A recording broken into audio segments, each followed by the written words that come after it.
살면서 가장 힘든 일 가운데 하나는 지적받는 일입니다. 그것도 잘못을 지적받는 일을 좋아하는 사람은 없습니다. 그런데 오늘 예수님은 어떻게 하고 계시나요? 오늘 예수님은 우리에게 어떻게 다가오고 계시나요? 본문은 예수님이 십자가에서 죽으실 때 떠나간 제자들, 부활하신 후에 예수님이 만나시는 장면을 소개하고 있습니다. 제자들은 제자답지 못했습니다. 실패한 제자들이었습니다. 오늘 본문에서 예수님은 제자들이 예수님을 떠나가고 업으로 돌아간 그들의 삶 속에 다가오셨습니다. 그런데 12절에 보니까 성경은 이렇게 말씀하고 있습니다. 묻는 자가 없더라. 실패한 이유가 뭐냐고 묻지 않으셨고, 실패한 제자들 역시 부끄러워 예수님께 더 이상 묻지 않으시고 말씀을 나누지 못했습니다. 일반적으로 사람들은 실패한 것 이야기하기 좋아하지 않습니다. 자신들의 모습에서 좋은 부분만 전하고 싶어 합니다. 실패한 것은 숨기려고 합니다. 사람들은 누구나 다 실패합니다. 실패하지 않고 사는 인생은 거의 없습니다. 신앙생활도 마찬가지예요. 영적 세계에서 실패를 경험하지 않은 사람 없습니다. 결심한 대로 살지 못합니다. 믿음대로 살지 못합니다. 영적 시험에 넘어집니다. 무너집니다. 예수님의 제자들 역시 실패한 제자들이었습니다. 예수님의 제자로서 3년 동안 훈련받은 거 다 무의미해져 버렸습니다.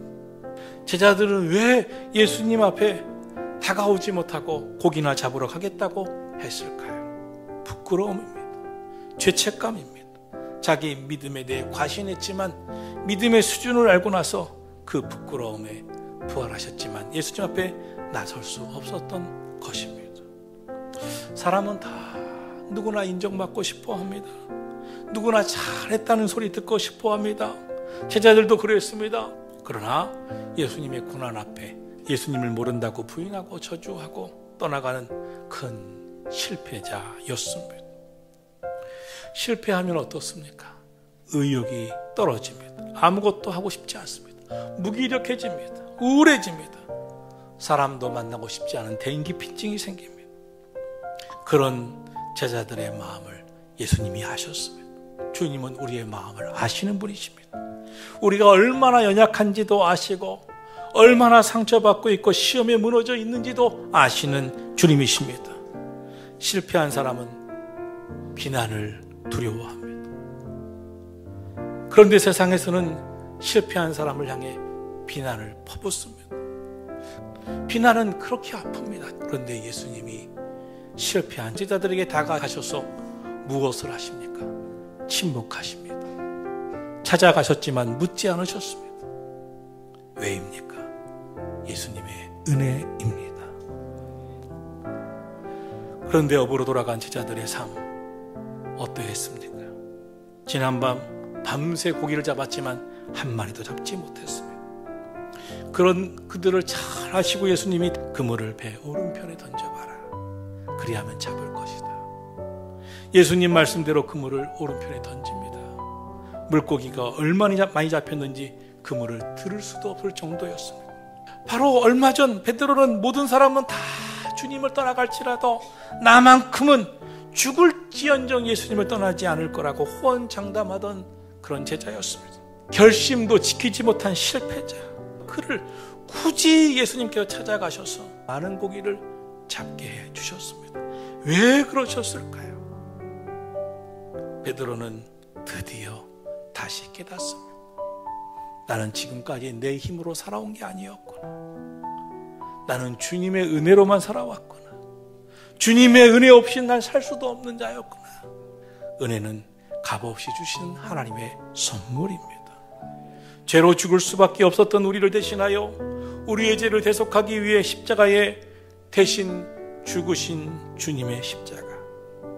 그 은혜로 우리는 구원받았습니다. 그리고 은혜로 사는 인생이 되었습니다. 구원은 하나님이 주신 선물입니다. 선물은 거저 주는 것입니다. 우리의 구원을 위해 예수님은 모든 대가를 홀로 지불하셨습니다. 그런데 우리 구원받고도 여전히 또 넘어지고 또 깨어집니다. 그럼에도 불구하고 낙심하지 말아야 할 이유는 여전히 은혜로 인하여 구원받았고 우리의 부족함 때문에 구원을 잃어버리는 일은 없기 때문입니다. 은혜는 헬라어로 카리스입니다. 그 어원을 살펴보면 기쁘다, 즐겁다 하는 말도 됩니다. 은혜 받은 자는 기쁘게 신앙생활을 합니다. 은혜 받은 자는 주님의 은혜가 너무나 커서 주님을 위해 살고 싶어 합니다. 내가 열심히 봉사해서 무엇을 얻는 공로가 아닙니다. 받을 자격이 없는 나를 위해 베푸신 은혜 때문에 너무 감사해서 기쁜 마음으로 저절로 봉사하고 헌신하고 주님을 위해 살고 싶은 마음이 생기는 줄로 믿습니다.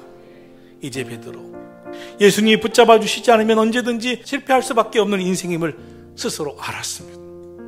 즉 전적인 주의 은혜가 필요한 자임을 알게 되었습니다.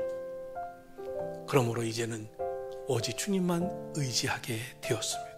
고린도전서 1장 27절로 29절의 말씀입니다.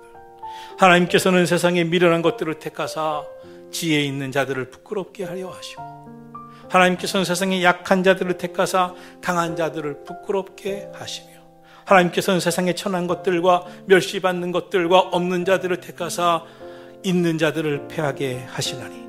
참 이해하기 힘듭니다. 이 말씀은 하나님이 쓰시는 사람은 누구인가? 하나님, 저는 미련하기 짝이 없습니다. 저는 약한 자입니다. 저는 천한 자입니다. 저는 없는 자입니다. 이런 저 같은 사람도 구원받을 수 있나요? 이러한 저 같은 사람도 주일해도 되나요? 이것을 깨닫고 고백하는 자만이, 주님의 은혜 없이는 살 수 없음을 깨닫고 고백한 자만이 주님이 붙드시고 사용하시고 부르신다는 것을 말씀하시는 줄로 믿습니다. 요한복음 21장 15절 이하의 말씀은 예수님께서 실패한 베드로에게 하시는 말씀입니다. 예수님이 베드로에게, 베드로야, 네가 나를 사랑하느냐? 이 사람들보다 더 나를 사랑하느냐? 정말 나를 사랑하느냐? 3번이나 물으십니다. 그때 네 예수님, 내가 주님 사랑하는지 주님 아시지 않습니까? 베드로의 고백에 내 양을 먹이라 하시는 말씀을 하고 계십니다. 예수님께서 베드로에게 확인하고 싶으셨던 것, 그것은 무엇이었습니까? 주님 사랑하는 마음, 주님 사랑한다고 고백하는 그 고백을 알고 싶으셨고 듣고 싶으셨던 것입니다. 사랑하신 성도 여러분, 이제부터 베드로는 호언장담이나 하고 다른 제자보다 더 낫다고 말하고 자신은 우수한 인재라고 말할 수 없게 되었습니다. 오직 내가 여전히 주님께 쓰임받을 수 있다면, 그 자격이 한 가지라도 있다면 주님 사랑하는 마음, 실패했다는 경험, 이제는 주님의 은혜 없이는 살 수 없는 자가 되었다는 것, 그것을 고백하는 자가 된 것입니다. 베드로전서 3장 9절에 보면, 여러분, 우리 악을 악으로 욕을 욕으로 갚지 마십시다. 도리어 복을 비십시다. 이를 위하여 부르심을 받았으니 이는 복을 이어받게 하려 하심이니라. 베드로 바뀌었습니다. 베드로전서 4장 8절에 보면, 만물의 마지막이 가까웠으니 무엇보다 뜨겁게 서로 사랑할지니 사랑은 허다한 죄를 덮느니라. 주님의 은혜로만 살 수 있는 자가 된 베드로, 우리 역시 주님의 은혜 없이는 살 수 없는 자 되었음을 깨닫기를 주의 이름으로 축원합니다. 이제 우리 은혜 받은 자답게 사셔야 합니다. 다른 사람을 멸시하지 마셔야 합니다. 호언장담하지 마셔야 합니다. 용서하라, 사랑하라, 그 말씀을 들어야 합니다. 주님이 우리를 살리셨습니다. 은혜를 부어 주셨습니다. 이제 우리 역시 베드로가, 제자들이 그랬듯이 주님의 은혜로 사는 자 되기를 예수님의 이름으로 축원합니다. 내가 무엇이길래 이렇게 큰 은혜를 베풀어 주셨을까? 우리는 하나님의 은혜 안에 거한 자입니다. 이제 우리 받은 은혜를 베푸는 인생이 되기를 예수님의 이름으로 축원합니다. 죄를 묻는 자가 아니라 대신 예수님처럼 십자가를 지는 사람이 있다면 그 가정은 살아날 것입니다. 그가 주님의 제자인 줄로 믿습니다. 우리 은혜를 받은 자이니 은혜로 살아가는 자 되기를 예수님의 이름으로 축원합니다.